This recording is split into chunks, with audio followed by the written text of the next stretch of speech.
Welcome to the Ballroom Dance Channel. Today's topic, predatory pricing. I've touched on this in previous videos. It's where teachers selectively charge certain students more than other students for the same service. And what refreshed my memory about this issue is the Rawson report. Friday shared a video on, they called it surveillance pricing. I'll describe that in a sec, but let's get back into the ballroom dance stuff. So first of all, surveillance pricing has long existed in the ballroom dance world.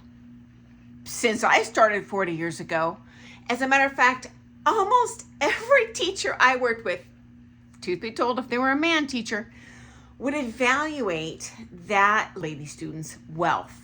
They'd run up to the desk, what kind of car did she drive? Or they'd come into my office afterwards, did you see she was wearing a Gucci belt? Did you see the size of her wedding ring? Like, not my business.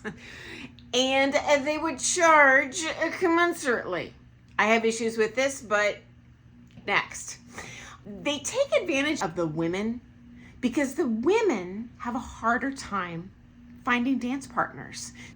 They're stuck with the nubbins and they have to pay that teacher to dance with them. I see teachers play favorites where they just like that student. For some reason, they're more emotionally invested. And guys, this happened to me. I had a longtime friend in my little ballroom dance policy taking with our coaches.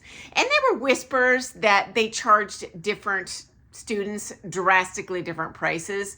I always wondered, but I wasn't going to ask any questions. It's going to hurt my feelings if I find out. It's not going to make a difference in how much they charge me. What's the point? Well, turns out that was happening. I had a very close friend who years and years and years later, and he straight up volunteered and told me, you know what? I never paid for a single private off of them. Excuse me as I choke on my lunch. What? I am paying over $100 a private and you're taking free privates the entire time? I'm like, how did you do that? And he's like, well, first of all, one of these coaches he felt was coming on to him and had a crush on him. And honestly, from my observation, I felt the male of this partnership had a giant crush on his partner. I do suspect pros are playing those favorites because they have a romantic vested interest in perhaps currying favor with this student. Oh my goodness gracious. But anyway, I find that to be horribly unethical. Next up, I have seen this many times with coworkers. And when I asked one of them specifically, why would you do this? He said, because she can afford it. Huh? Okay, here's another story. Another person I worked with. I never asked him if he was doing it, but this conversation indicated to me that he definitely was. He overheard me talking to a student, and I just straight up gave them my printed program fees. And he's like, why would you do that? And I'm like, because he asked for my prices? He's like, don't do that. You can't tell how much he can pay just by looking at him. I'm like, what? Those are my prices. I was just gobsmacked. It's really interesting that I definitely suspected this was going on when I was an amateur dancer. But yeah, guys, I tell it like it is. I've seen it from most pros. Now that I've turned pro. But anyway, I continue. Apparently, this is not the only industry this happens in. So there was a study that the Rawson report covered in this video a few days ago. I'm no financial expert, but it kind of scared me. The FTC has investigated this apparently this last year, and it's a real thing. They did a study on Instacart and Target, I believe, where they price compared different shoppers buying the exact same thing. Now, to remove all variables, they signed in under different accounts, but they all went to the exact same room and did it from their phones.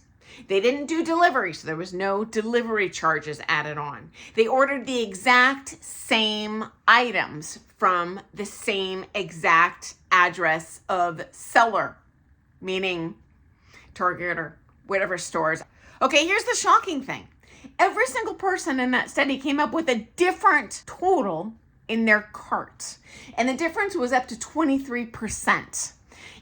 This seems so shady to me. But the fact that they're doing it indicates to me it is legal. And I always wondered that. I'm no lawyer, but I guess not.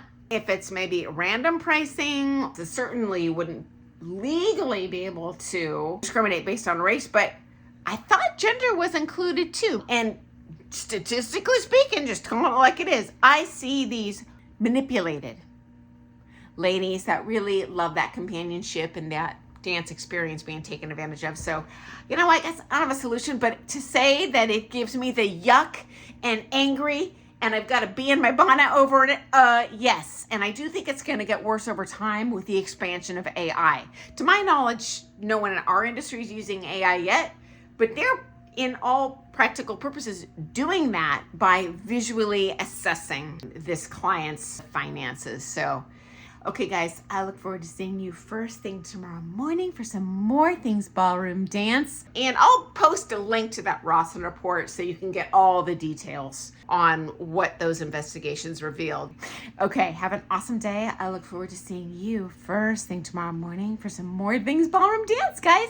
Happy dancing! Doodles!